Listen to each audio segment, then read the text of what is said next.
بسم اللہ الرحمن الرحیم. باتیں ہو رہی ہیں امریکن حملے کی. ٹارگٹس لاک ہو گئے, میزائلز تیار ہیں, ایک اشارہ اور پھر تباہی شروع. ایران اور اسرائیل کی ایئر سپیس خالی ہو چکی ہے. مغربی ایئر لائنز کی مڈل ایسٹ کے لیے پروازیں معطل ہو چکی ہیں. ٹرمپ کا پلان کیا ہے اور ایران کیسے جواب دے گا؟ خوفناک تفصیلات سامنے آ گئی ہیں. آپ دیکھ رہے ہیں مبشر لقمان چینل. میں اس وقت فلوریڈا میں ہوں اور فلوریڈا سے میں آپ کے لیے یہ ویلاگ کر رہا ہوں. وہی ہوا نا جس کا ڈر تھا.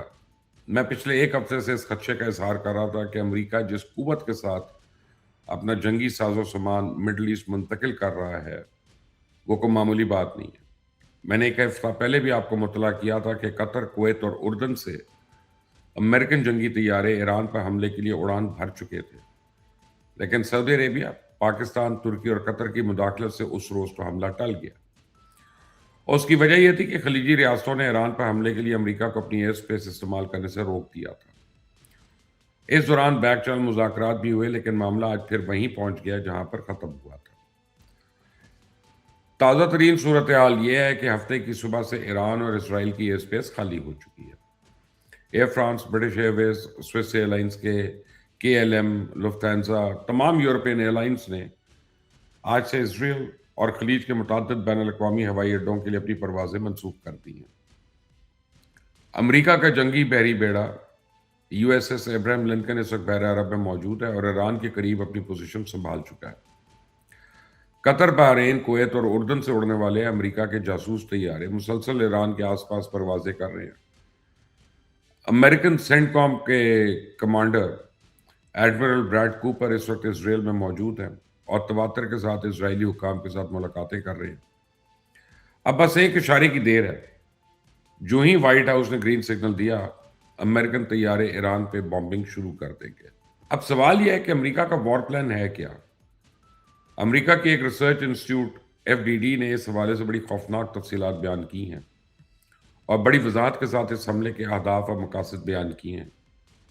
اور اس رپورٹ کے مطابق امریکہ کی حکمت عملی یہ ہے کہ وہ صرف ایران کے ملٹری انفراسٹرکچر کو ہی نشانہ نہیں بنائے گا, بلکہ وہ ایران کے معاشی اور ریاستی انفراسٹرکچر کو بھی تباہ کرنے کی منصوبہ بندی کر چکا ہے, تاکہ ایرانی حکومت چاہتے ہوئے بھی کوئی فعال کردار ادا کرنے کے قابل نہ رہے.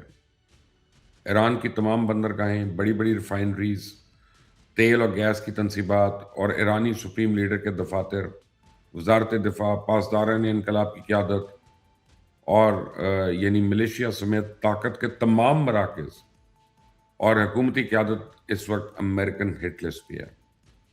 یعنی ٹرمپ انتظامیہ یہ کارروائی صرف فوجی حملے تک محدود نہیں رکھے گی, بلکہ اس میں ایرانی معیشت, توانائی کے وسائل اور اندرونی کنٹرول کو مکمل طور پر مفلوج کرنے کی کوشش کی جائے گی.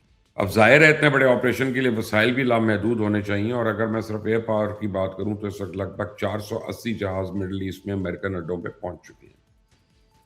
ان میں 418 تو ایسے اسٹریٹجک جیٹس ہیں جو طویل فاصلے سے ایرانی سرزمین تک مسلسل نان سٹاپ آپریشنز کرنے کی صلاحیت رکھتے ہیں.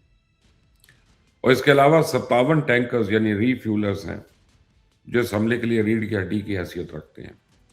اور ایران کی فضائی حدود کی نان سٹاپ نگرانی کرنے والے AEW اور ISR طیارے اس کے علاوہ ہیں. بہرحال یہی حال کوئی بحری تیاریوں کا بھی ہے.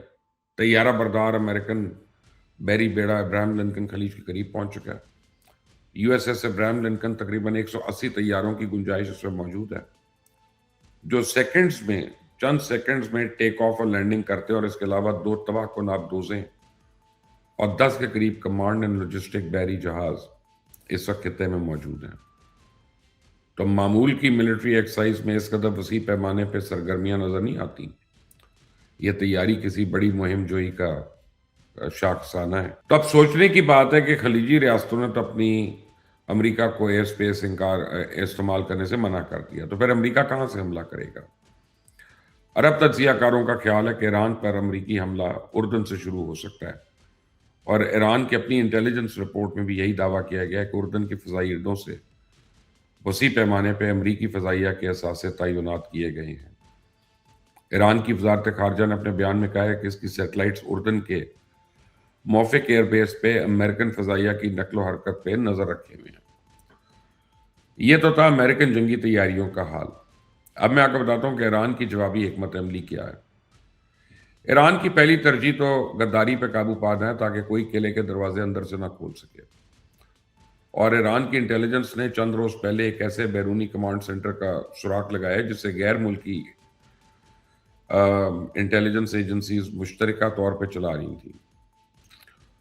پاسداران انقلاب کے سرکاری بیان میں دعویٰ کیا گیا ہے اس کمانڈ سینٹر کو پچھلے سال اسرائیل کے ساتھ 12 روزہ جنگ کے بعد فوراً قائم کیا گیا تھا، اور اس مرکز سے حاصل کی گئی دستاویزات اور انٹیلیجنس کے تجزیے سے ایرانی حکام کو پتہ چلا کہ اسرائیل نے اس منصوبے کو آپریشن فلیش لائٹنگ کا نام دیا، جس کا مقصد ایران میں اندرونی انتشار کو ہوا دینا، احتجاج کو تشدد کی طرف دھکیلنا اور ایران کے وجود اور سالمیت کے لیے خطرہ پیدا کرنا تھا۔ اب دوسرے لفظوں میں ساری منصوبہ بندی جو ہے بنیادی طور پر رجیم چینج کے لیے کی گئی۔ ایرانی حکام کو تو یہ بھی خطرہ ہے کہ امریکہ ان کی سرزمین پر وینزویلا طرز کا کوئی آپریشن کر سکتا ہے۔ اسی سپریم لیڈرز میں پوری ایرانی قیادت کو سیکیورٹی اس وقت ان کی ریڈ الرٹ پہ ہے، اور ایران کے سپریم لیڈر علی خامنہئی نے امریکہ کو خبردار کیا کہ معمولی سے معمولی بیرونی حملے کو بھی جنگ تصور کیا جائے گا، اور ایرانی فوج نے آج ہی اعلان کیا کہ اگر سپریم لیڈرز میں ایرانی قیادت میں کسی کو بھی نقصان پہنچانے کی کوشش کی گئی تو پھر ہم اس خطے میں موجود تمام امریکن اثاثوں اور اڈوں کو نشانہ بنائیں گے۔ میں آپ کو ایک ایرانی جنرل کی تازہ ترین گفتگو سنواتا ہوں، سنیں ذرا، وہ امریکہ کو تاریخ کا سبق یاد کرانے کی کوشش کر رہے ہیں۔ من این قیافه گرفتن آقای ترامپ که نگاه میکنم یاد گیر کردن لشکرهای هیتلر تو برفهای روسیه میافتم. هیتلر اونجا که شکست خورد دیگه تا خود آلمان هم نتونست حفظ کنه، نصف آلمان رفت. اینا متوجه نیستن که ایران همون برفهای روسیه است. اصل میں ایران کی جوابی حکمت عملی بھی امریکن وار پلان جیسی، یعنی آل آؤٹ وار، اور ایران کے سرکاری میڈیا نے کل ایک تصویری نقشہ جاری کیا جس میں اسرائیل کے ان اہداف کی تفصیل شائع کی گئی ہے جنہیں ایران ممکنہ اور امریکی حملے کے جواب میں نشانہ بنانے کا ارادہ کر چکا ہے۔ اس تصویری نقشے میں اسرائیل کے 10 سے زیادہ فوجی اڈے شامل ہیں، اس کے علاوہ آئل ریفائنریز، موساد اور شن بیٹ کے ہیڈ کوارٹرز، تمام ریسرچ انسٹیٹیوٹ شامل ہیں۔